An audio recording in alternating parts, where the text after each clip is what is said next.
Olá, seja muito bem-vindo ao Fatos Curiosos da Bíblia.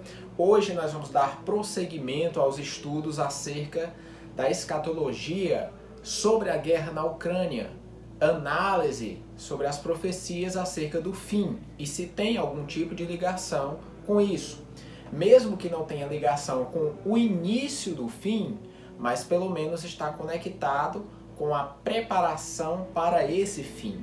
Então nós vamos analisar geograficamente alguns pontos interessantes e eu vou tentar dar algumas dicas sobre tópicos fundamentais para que você possa pesquisar também e acompanhar os sinais da atualidade e também conhecer os versos proféticos, para assim tentar assimilar e acompanhar com propriedade os sinais do final dos tempos. Então, não se esqueça de curtir esse vídeo, de dar o like, de compartilhar, de apertar o sininho e de se inscrever no nosso canal, porque ajuda bastante. Se você tiver alguma dúvida, algum pedido ou qualquer outro comentário, deixa aqui embaixo, comenta aí e a gente vai fazer o possível para atender e responder a cada um de vocês. Então, sem mais delongas, vamos ao assunto após a vinheta.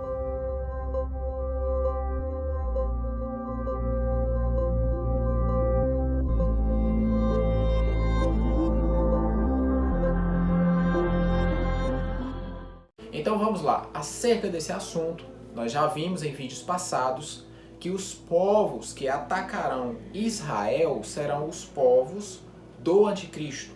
Porém, alguns deles ainda não estão perfeitamente claros sobre a localização. Para isso, nós procuramos mapas, fazemos pesquisas, consultamos professores de geografia conceituados no Brasil e no mundo para entender sobre essa região. E nós temos chegado a certas conclusões que fazem real sentido acerca das profecias bíblicas e das genealogias dos povos, aonde eles foram parar. Então eu vou tentar resumir rapidamente aqui para você. Nós vimos que existem povos mencionados nas profecias do fim que farão parte dos povos governados ou dominados pelo anticristo. São Meseque, Tubal, Gomer, Magog, alguns outros aí também. Esses são os principais. Porém, quando se trata de localização, você vai ver no mapa, algumas das supostas localizações são essas. Só que tem gerado uma pequena polêmica acerca de um nome que no hebraico está escrito lá no livro de Ezequiel, capítulo 38, mais especificamente no verso 3, e também no capítulo 39, onde ele vai aparecer ali pelo verso 1 ainda. Se chama Rus, R-O-S. Se você parar para prestar atenção, essa palavra ela tem um significado de chefe, de cabeça. Mas toda palavra no hebraico também tem significado. Jesus tem significado, Tiago tem significado, templo tem significado, todas elas têm uma certa tradução, um significado. Então nós não podemos pegar essa palavra e tratarmos ela como qualquer coisa, porque ela realmente está ali para designar um dos povos que o anticristo vai ter domínio. Agora, sobre esse Rus, realmente é a Rússia? Eu vou colocar para vocês assistirem rapidamente que um renomado professor de geografia fala sobre a história do povo russo. Ele não está falando aqui de religião, não tem nada a ver. Observe o que ele vai dizer sobre o povo russo. Um pouco nessa região aqui por aqui, e aí todas essas tribos eslavas, elas falam assim, ele vai ser o nosso líder, porque ele vai trazer paz para nós, ele vai nos governar.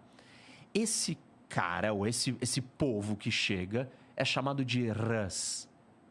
Os Rus, que é os antecessores da ideia do russo, eram os russos de Kiev. Então, o primeiro russo, originalmente, como identidade de nação, ele é ucraniano. Você notou aí que a palavra Rus está significando realmente um povo antigo que originou os russos? Essa palavra também está conectada, salvo engano, a um filho de Benjamim, que na verdade era um dos filhos de Jacó. No caso, Ros seria neto. Todos esses povos citados aqui, e até os que não têm uma localização específica devido a alguns acidentes geográficos, nós podemos entender que esses povos estão entre Turquia e subindo, como você está vendo aí no mapa, para a Rússia. Então não dá para fugir desses aspectos. Outra coisa bem interessante, e que não sou eu que digo, a própria geografia mostra, é que no livro de Daniel, capítulo 11, verso 24, fala que esse príncipe vai vir das terras férteis do norte.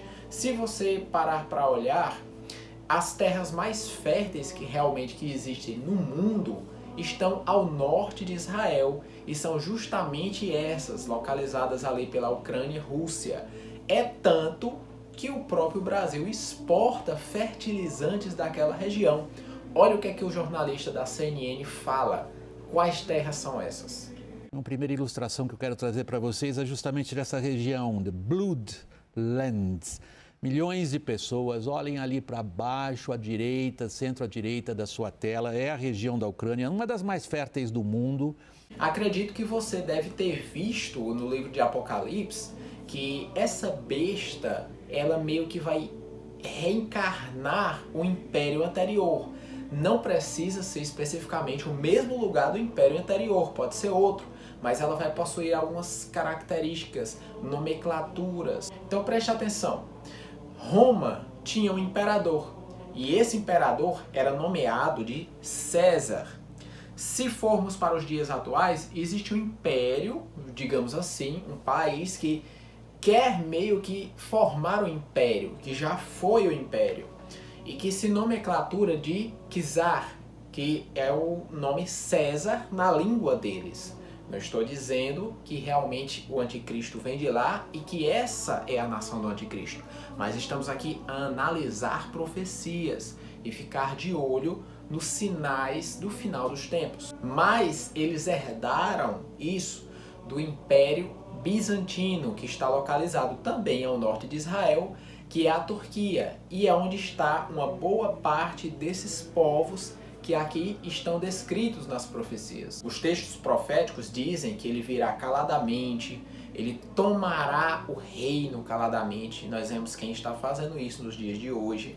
Ele virá com engano, com mentira, fazendo guerras, quebrando acordos. Então essas são características específicas da pessoa do anticristo. Ele é chamado de príncipe. E aí você que tem um mínimo de estudo e conhecimento de atualidades e conhece a história daquele povo, você vai se familiarizar com esse nome, príncipe. As profecias dão detalhes que às vezes passam despercebidos por nós. Mas você já reparou que no livro de Daniel, capítulo 11, no verso 30, ele fala de navios que vão vir de Quitim. Essa região é justamente a ilha de Chipre, que está lá no mar Mediterrâneo, como você pode observar aí. Se buscar um pouco mais a fundo, você verá que esse local é meio que dominado por tropas ocidentais, onde você vai encontrar especialmente navios britânicos, americanos, franceses, italianos e até espanhóis. Nós podemos ver aí uma força da OTAN considerável. A OTAN, para quem não sabe, o Tratado do Atlântico Norte, esse mapa que você está vendo, a região de azul, é justamente uma coalizão militar, a qual muitos acreditam que fará parte do final dos tempos. Se bem que nós temos que olhar que o anticristo terá nações que lhe entregarão poder, mais especificamente 10 nações. Aí uns apontam para o G7, que vai crescer para 10 e vai virar o G10. Outros apontam para a morta e antiga União Soviética, que vai renascer com 10 países, que vai entregar o poder ao seu suposto imperador, que era a besta que era e já não é, mas que virá novamente, ou seja, vai renascer, vai curar essa ferida mortal, e que veste escarlata, que é justamente a cor dessa antiga bandeira soviética. É de se pensar muitos detalhes, né, muitas ações e também questões geográficas. Muitas pessoas têm procurado sinais até mesmo de bombas atômicas nas escrituras, como é o caso da carta de Pedro, capítulo 3, verso 10, onde ele fala que no dia do Senhor, ou seja, o último tempo da terra, haverá um fogo tão consumidor, tão abrasador, que consumirá os elementos. Quando ele fala elementos, está se referindo a tudo, a pedra, metal, madeira, qualquer coisa. E é justamente esse o efeito que essas bombas fazem. Elas corroem, destroem, derretem tudo. Mas é claro que isso é apenas análise. Agora o que nós temos que prestar atenção aqui é que o anticristo e o seu exército não vai prosperar. Ele vai tentar realmente destruir Israel e na verdade é ele que vai ser destruído. Ele vai ser pego de emboscada, ele vai ser traído. O próprio Deus disse que vai colocar um anzol na boca dele para direcioná-lo para os locais específicos, onde o próprio Deus reservou uma destruição certa para ele. No vídeo passado eu apresento mais ou menos a rota que ele vai fazer e o local onde ele vai se ver em apuros, bem como algumas características peculiares dele antes e no momento dessas ações. Quando as profecias falam de invasão em Israel, é justamente no norte e na cidade de Jerusalém, que é justamente as duas regiões de conflito que realmente estão causando preocupação, as colinas de Golã e a cidade de Jerusalém como uma fronteira internacional. Então, provavelmente, de alguma forma, isso vai gerar um conflito que vai desembocar no maior massacre já visto pela Terra. A grande tribulação encerra nesse ponto, com o retorno de Cristo. Fiquemos atentos, acompanhemos as notícias e dominemos as Escrituras para que possamos saber as profecias corretamente e alinhá-las aos dias de hoje. Ficamos por aqui e nos vemos nos próximos vídeos.